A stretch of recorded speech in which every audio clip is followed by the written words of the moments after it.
Il est 20 h et au QG de Corinne Leveleux-Texera, le système de remontée des résultats des bureaux de test fonctionne parfaitement. La candidate socialiste fait contre très mauvaise fortune, 23% des suffrages, bonne figure. Moi, je suis profondément attachée au suffrage universel, à la démocratie. La démocratie s'exprime. Le choix, quel qu'il soit, sera de toute façon un choix souverain du peuple. Et voilà, quoi. Enfin, nous, on a fait tout ce qu'on a pu. On a fait la campagne qu'on a souhaité mener. On a été ultra présents. On continuera de l'être pour le deuxième tour. Et ce sont les électeurs qui ont raison. Voilà. Mais de second tour Orléans, il n'y aura pas. La liste Orléans, tout simplement, conduite par moi-même, a obtenu 53,60%. À l'échelle d'Orléans, qui n'avait jamais connu de maire dépassant 2 mandats, cette troisième élection de Serge Grouard, face à 5 listes, dont une FN et une centriste, ne relève pas de la vague bleue, mais du tsunami. Un triomphe donc ? Moi, je sens plus la responsabilité. Je sens encore plus l'obligation de répondre à cette confiance. On vous donne la confiance, il faut encore plus la mériter. Il faut faire encore mieux. Voilà, c'est juste cela.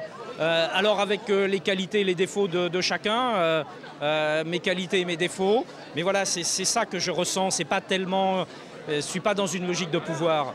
Je suis dans une logique d'action, de faire le mieux possible. Faire aussi et pour la première fois avec la présence de 3 conseillers municipaux du Front National. Nous allons être dans l'opposition, très clairement. Nous nous sommes présentés en face Serge Grouard, les autres listes, mais en l'occurrence, la liste qui a été élue au premier tour, Serge Grouard. Nous sommes donc résolument dans l'opposition. Dans l'opposition aussi, mais c'était déjà le cas dans la mandature précédente, Michel Ricot et Dominique Trippé, les 2 premiers de la liste Front de Gauche, une liste qui ne perd pratiquement rien d'une élection à l'autre, mais ne récupère pas pour autant les déçus du Parti socialiste.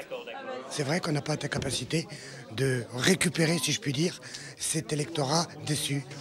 On a fait un travail immense, important, de porte à porte, mais il est vrai que beaucoup de gens n'ont pas été votés, alors qu'on les connaît, qui sont d'accord avec nous, mais je crois que ça doit interroger toutes les forces de gauche, ce qui se passe là. Le Front de Gauche, 2 points derrière le Front National, un PS et ses alliés écologistes à leur plus bas historique, et un sortant UMP triomphant dès le premier tour, alors qu'il y a quelques mois encore, la rumeur d'Orléans le disait hésitant sur sa candidature. Tel était le tableau hier soir d'une ville qui, en 2012, avait voté François Hollande à 54%.